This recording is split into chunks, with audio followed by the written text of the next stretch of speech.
A lot of people have been asking for this, so let's do a kitchen tour of where I film almost all my videos. I film everything on this kitchen island, which is just IKEA, and I have a big lantern light. I've got 2 tripods, one big one, one little one. Maybe you've seen this in the videos, but in this corner I've just got the water machine, coffee machine, kettle, and an extraction fan, even though I don't have a cooker, because I use these 2 cookers here. I use a portable gas cooker and an electric cooker. We just wanted to have the extra counter space, which I think I prefer instead of having a built-in cooktop here.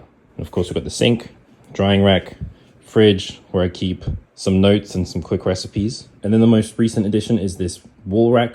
Comes with a knife magnet where I can keep all my knives, wine glasses, coffee cups, water cups, jugs, and then cutting boards. This is behind the kitchen island where I just keep sort of sieves and colanders, large mixing bowls, some pots and pans, and more pots and pans, and then my vacuum sealer. Here's where I keep some larger kitchen appliances. There is usually a stand mixer there. I have a little extension cord zip tied to the side there so I can keep these all plugged in, and then that is plugged into the wall so I can actually wheel this out and move this closer to the kitchen island if I need to. And then I have this wire rack which carries all my herbs and spices and dry stuff. But I think the one thing everyone really wants to see is where I keep all my ferments, and that's back here in this room.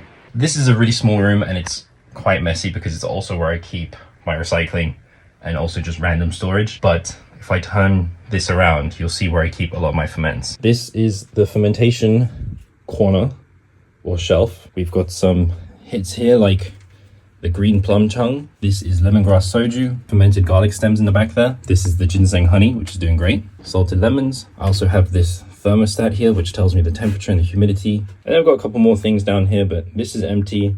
This is an apple cider vinegar I made last year. And in the back here is a sort of honey mead, which I made, but then just left it to turn into vinegar. So that's been going a few months now. So we'll see how that goes. And this is salted plums, which was sort of an experiment that didn't really pan out.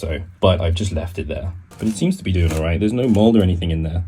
So maybe I'll give that a try. Down below here as well, I've got more honey mead. This is the whiskey soju, which I need to do an update on. This is the peach and cinnamon soju in the back here. I hope this satisfies some of your curiosities about where I film all my videos, where I keep all my ferments, and how much stuff I actually have going on here. I feel like I don't have that much stuff going on, but maybe it is a lot of stuff. If you have any more questions about stuff, put them in the comments and maybe I'll do some more videos about it.